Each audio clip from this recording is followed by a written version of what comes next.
¿Qué sientes al ver esta foto? ¿Qué dónde es? ¿Por qué quieres saberlo? ¿La cosa es diferente dependiendo de que la foto sea en un sitio o en otro? Pues sí, estoy de acuerdo contigo, pero no por las mismas razones que tú. Si esta foto no es de Gaza, dirás seguramente que las guerras son terribles. Pero si la foto sí es de Gaza, no dirás que las guerras son terribles, dirás otra cosa. Dirás que qué malos son los israelíes. ¿A que sí? Confiesa. ¿Te das cuenta de lo condicionado que estás por un mundo antisemita? Pues fíjate lo que te voy a decir. Ojalá, por una razón que ni te imaginas, fuese esta foto de Gaza. ¿Por qué? Porque Gaza es uno de los pocos lugares en guerra, yo creo que es el único, donde se avisa a la población civil antes de bombardear un edificio. Y tengo dos pruebas muy buenas de que lo que te acabo de decir es cierto. Sabes matemáticas, ¿no? Sabes hacer regla de 3. Pues primero dime una cosa. ¿Qué porcentaje de casas en Gaza están destruidas? ¿Qué porcentaje le quieres dar? ¿La mitad? Imaginemos que es la mitad. Bueno, pues si Israel no avisara a la población civil antes de bombardear una casa, un barrio, pues entonces la mitad de los gazadíes habrían muerto. Teniendo en cuenta que los gazadíes son 2,5 millones, pues resulta que debería haber más de 1 millón de muertos. Pero hay 20.000. Bueno, es que la temperatura influye. 20.000 es una cifra más ajustada a la realidad, porque Hamás siempre miente. Y de los 20.000, 10.000 son muertos civiles, muchos de ellos usados como escudos humanos, y los otros 10.000 son terroristas de Hamás que están bien muertos. Pues bien, ¿cuál es la proporción que te sale? ¿Por qué no la mitad de los gazadíes están muertos si la mitad de las casas están destrozadas? Y la segunda prueba que te puedo dar es que hay muchas grabaciones, muchos vídeos circulando en redes sociales de gazadíes que están enfocando a un edificio concreto, está todo en silencio, está todo tranquilo y de repente ¡pumba!, el edificio bombardeado selectivamente. Eso quiere decir que el que hizo la grabación ya sabía que ese edificio se iba a bombardear, y si lo sabía es porque Israel ya había avisado. Así que dos buenas pruebas.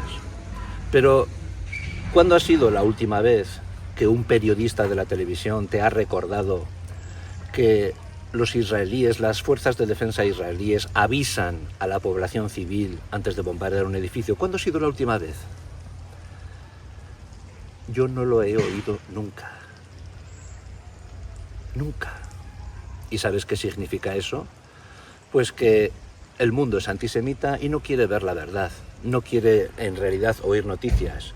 Quiere oír relatos y quiere recibir narraciones antisemitas para justificar su propio antisemitismo con la conciencia tranquila.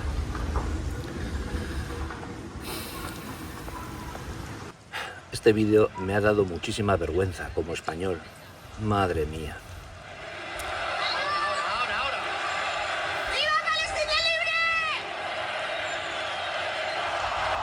¡Hola, San Fermín! ¡Stop Genocide! ¡Free Palestine! Si este vídeo lo ha visto alguien de Disney, habrá pensado que vamos a ofrecerle trabajo a esta mujer en las próximas películas. ¿Adivinas en qué papel? Reconoce que la cara y la voz la tiene perfectas. Pero una cosa, ahí en ese lugar sois independentistas, ¿no? Muchos de vosotros. Vais por el mundo diciendo que el Imperio Español os ha sometido. Entonces, ¿por qué no os solidarizáis con el pueblo judío, que también ha sido sometido por imperios?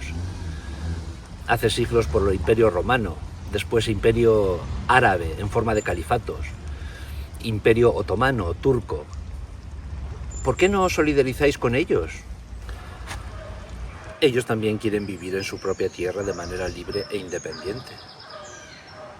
Los invasores de la antigua provincia romana de Palestina son árabes, Son árabes que se apropiaron de un nombre que no les corresponde, de un pueblo extinto llamado filisteo. ¿Por qué no os identificáis con los judíos? Por otra parte, cuando España tenía un imperio, bien que os interesaba chupar del bote y bien españoles que os sentíais. Tanto los catalanes como los vascos, como los navarros, como los gallegos, ¿eh? Los palestinos a los que defendéis, representan el imperio árabe. ¿Por qué? Porque son árabes, no son otra cosa. Y la única razón por la que Egipto les cierra el paso es porque saben perfectamente por experiencia que son generaciones envenenadas. Cuando tú utilizas las escuelas de Hamás o de la UNRWA para envenenar a los niños con un odio antisemita procedente de un dogma satánico, y también les inculcas una falsa historia sobre sus orígenes, pues obtienes generaciones envenenadas. Y por eso ningún país árabe quiere refugiados palestinos. Ya han tenido la experiencia de acogerles y les ha ido muy mal. Así que ese es el veneno que vosotros estáis promoviendo también, alimentando. Lo alimentáis con antisemitismo propio. Voy a demostrar en menos de un minuto que todos los pro-palestinos sois ignorantes. Lo voy a hacer con dos sentencias que no vas a poder rebatir. Sentencia número 1. Un judío que esté viviendo en Judea no puede ser colonizador. Judío, Judea. Sentencia número 2. Un árabe que no esté viviendo en Arabia no puede ser otra cosa que colonizador. ¿Y por qué te lo puedo decir con esta rotundidad? Pues porque los árabes no han sufrido diásporas. Ningún imperio exterior de Arabia ha expulsado a los árabes de Arabia de Arabia. Por lo tanto, no saben lo que es una diáspora y por lo tanto nunca han tenido los árabes una necesidad real de salirse de Arabia para ponerse a conquistar con la espada otros territorios y colonizar. Después de los tiempos de Mahoma, los árabes salieron de Arabia y han conquistado y colonizado medio continente, todo el norte de África y también mucha zona de Oriente Medio, desplazando a los originarios de esas tierras. Babilonios de Irak, persas de Irán, pueblos originarios del norte de África, todos ellos han sido sometidos y desplazados. Pero sobre eso no tenéis nada que decir, sois pura hipocresía. Así que la próxima vez que te venga alguien hablándote de lo colonizadores que son los israelíes, solamente tienes que recordar o presentarle este mapa, esta foto, para darte cuenta de lo cínicos que son. Cínicos, sois cínicos. ¿Sabes quién es ella? Es Golda Meir, fue presidenta de Israel. Y ella no solamente era judía, sino que era palestina. Ella misma reconocía que era palestina y te podía presentar su pasaporte palestino. ¿Cómo es posible que alguien de Israel sea judío y palestino a la vez? Pues porque la definición de palestino no ha sido siempre la misma. Antes de la década de los 60, palestino era cualquier persona que hubiese nacido bajo el mandato británico de Palestina. Eso era un palestino hasta la década de los 60. ¿Pero qué pasó? Que un mundo antisemita, una Naciones Unidas antisemita, redefinió lo que es ser palestino y dijo que un palestino es todo no judío que demuestre tener una residencia de 2 años en Palestina. Desde entonces, desde la década de los 60, eso es un palestino. Y eso te tiene que dar una pista de lo falso que es, lo artificial que es el concepto de palestino. Un pueblo auténtico, un pueblo genuino, no necesita ser definido por nadie del exterior, y menos por Naciones Unidas. Naciones Unidas, el mundo casi siempre ha sido antisemita. Solamente durante un par de décadas el mundo dejó de ser antisemita, que fue después del Holocausto, cuando el mundo descubrió los horrores del Holocausto, se compadecieron de los pobres judíos y les ofrecieron un trocito de tierra en la antigua provincia de Palestina romana. Los judíos aceptaron, los otros no, y los otros les declararon la guerra y desde entonces les han declarado la guerra una y otra vez. El mundo antisemita ha vuelto y el mundo antisemita no soporta que los judíos vivan en su tierra. Para que lo entiendas, tú imagínate que yo te expulso de tu patria. Te expulso de tu patria a ti y a todos los tuyos. Y no me conformo con eso, sino que después, como ya no estáis, pues rebautizo tu patria, le cambio el nombre y le llamo, por ejemplo, la tierra de los idiotas. ¿Cómo te sentirías? ¿Cómo te sentaría? Me llamarías cabrón, ¿no? Me llamarías cerdo. Pues eso fue lo que le pasó a los judíos. Un emperador romano, hijo de puta, les expulsó de su patria, les exilió a la fuerza, y después vino otro emperador romano, cabrón, y rebautizó esa tierra. Y además lo rebautizó de una manera que les jodiese lo máximo. Los antiguos enemigos de los judíos eran los filisteos, y ese emperador romano desgraciado llamó a esa tierra Palestina, a pesar de que los filisteos ya se habían extinguido. ¿Por qué no lo llamó Canaán? Podría haberlo llamado Canaán, ¿no? Bueno, pues no lo llamó Canaán, porque los que se mezclaron con los cananitas fueron precisamente los hebreos, dando lugar a los judíos. Y esto está probado por la arqueología. ¿Qué? ¿Qué tal? ¿Qué tal vamos?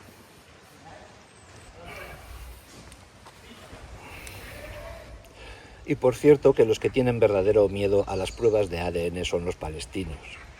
Los judíos, al haber sufrido una diáspora y al haber tenido que estar siglos y siglos separados de su patria, por supuesto que muchos de ellos se han mezclado biológicamente con otros. Pero, los palestinos, los gazadíes tienen el mismo ADN que los egipcios y los cisjordanos tienen el mismo ADN que los jordanos o que los sirios. ¿Quiénes tienen miedo a las pruebas del ADN? Los israelíes no tienen ningún miedo a nada. Y los israelíes están a favor de la investigación arqueológica. Los palestinos se oponen a todo yacimiento arqueológico en esa zona porque saben que ellos no tienen nada. Fueron un pueblo inventado en la década de los 60. Cuando tú vives en una tierra que no es tuya, no la amas. Y por eso cada vez que esa tierra ha sido invadida y ocupada por árabes o por turcos o por asirios, pues esa tierra ha estado totalmente descuidada. Era o un desierto o un pantanal. Ha sido cuando llegaron de vuelta los judíos a esa tierra, cuando aquello volvió a florecer, cuando el desierto empezó a retroceder, cuando los mosquitos de los pantanales empezaron a desaparecer. Y con ese florecimiento, esa creación de vida, muchos árabes entraron por tierra. Esos son los palestinos actuales. Esos árabes entraron por tierra con la creación de puestos de trabajo. Y cuando Israel se ha podido deshacer de comunismos y socialismos y se ha hecho puro capitalismo, es cuando aquello ha crecido de manera espectacular. En menos de un siglo, de la nada, ha surgido una potencia mundial. Es fácil ser empresario en Israel. El gobierno no te pone trabas ni te cose impuestos. Y entonces se genera riqueza, maravilloso capitalismo. Riqueza de la que todos se benefician, incluso los árabes que viven en Israel. 1 de cada 5 israelíes es árabe y pagan los mismos impuestos que los demás. Los judíos no pagan a los musulmanes de Israel con la misma moneda que los musulmanes hacen en todo el resto del mundo, que tienen que pagar los que no son musulmanes un impuesto especial. A Jerusalén le ha hecho grande el pueblo judío. Ningún otro ha hecho grande Jerusalén.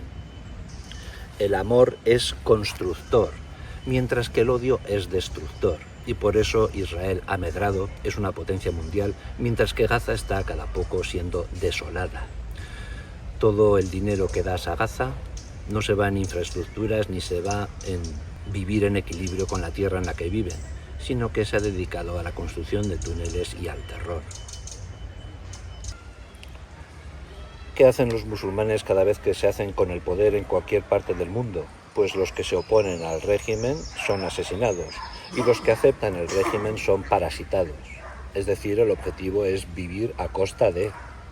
Mientras que ellos no aportan nada, pues los demás trabajan, los no musulmanes trabajan para los musulmanes, tienen que pagar impuestos especiales y tienen que convertirse en ciudadanos de segunda categoría. Una de las razones por la que el mundo árabe odia a Israel, o buena parte del mundo árabe, es porque desde la creación de Israel, muchos judíos se negaron a seguir siendo parasitados y se fueron a vivir a Israel, y entonces ya no han podido seguir parasitándolos. Entonces sus economías y sus niveles de vida bajaron considerablemente. Esa es una de las razones por las que odian muchos países árabes a Israel. ¿Qué países musulmanes no odian a Israel? Pues los que no han necesitado seguir parasitándoles porque tienen mucha riqueza de petróleo o de gas, tienen dinero de sobra, no necesitan parasitar a nadie, y por eso pues ellos sí han aceptado 5.21 de Corán, donde incluso Alá es sionista, donde incluso Alá reconoce que esa tierra es la patria de los judíos, la tierra de los judíos, de los hijos de Israel, hijos de Israel, hijos de Israel, hijos de Israel. En menos de un siglo, de la nada, ha surgido una potencia mundial, potencia mundial. Eso te lo tienes que explicar de una manera lógica y de una manera multidisciplinar para poder explicártelo. Y por cierto, que cuando los israelíes se conviertan o reconozcan a Jesús como el Mesías, que eso va a ocurrir según la tercera profecía de Zacarías, pues entonces será cuando comprendas por qué Dios ha estado protegiendo todas estas décadas a Israel. Cada guerra en la que ha estado Israel victoriosa ha sido un milagro, cada una de ellas, con lo pequeñito que es. Pero es muy evidente que ha sido ayudado y sigue siendo ayudado por Dios. En cada guerra a los israelíes todo les sale bien y a los enemigos todo les sale mal. Eso no es azar, eso es providencia divina.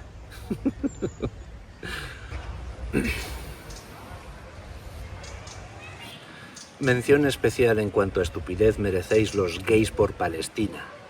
Me recordáis a estos gays que llevaban una camiseta del Che Guevara, que era fuertemente homófobo, que metía a los gays en campos de concentración, en campos de trabajo.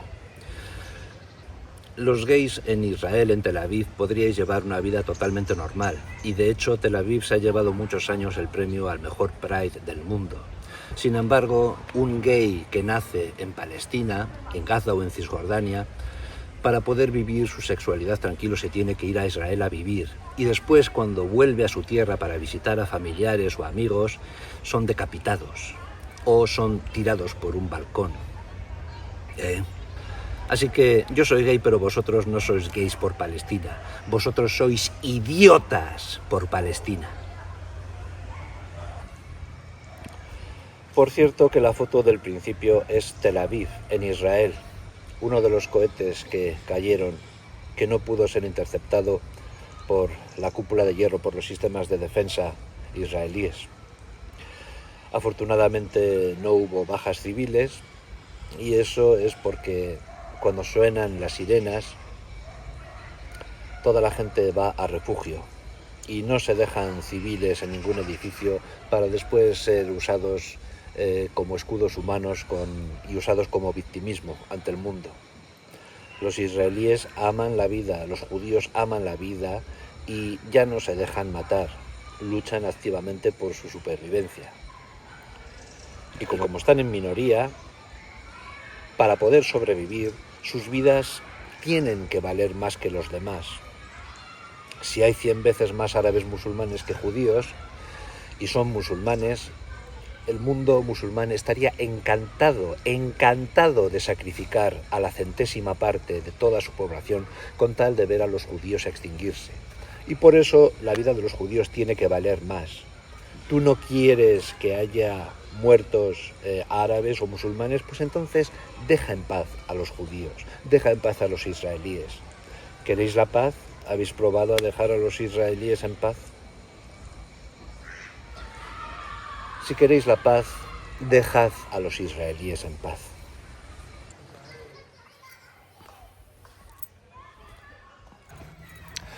Se me olvidó. Cuando tú quieres reconocer un Estado que nunca existió, no estás por la paz, estás por la guerra. Y si resulta que ese Estado se superpone con el Estado de Israel, con el único país y la única patria de todos los judíos, pues entonces eres antisemita.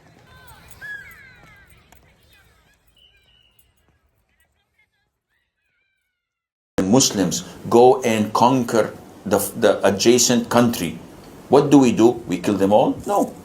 The Prophet says, the first thing you do is call them to Islam. If they accept it, leave them. Khalas, they're Muslims, we go. If they refuse, then tell them to pay taxation, jizya. If they refuse, then we have to fight. And if we fight you, then we capture you, you become our slaves, and we take your land, and you take where, because you refuse, I give you two good options. Oh, two good options. You give me two good options. Either convert to Islam, pay ridiculous amounts of money, or we kill you. Yeah, two good options, perfectly fine, perfectly acceptable.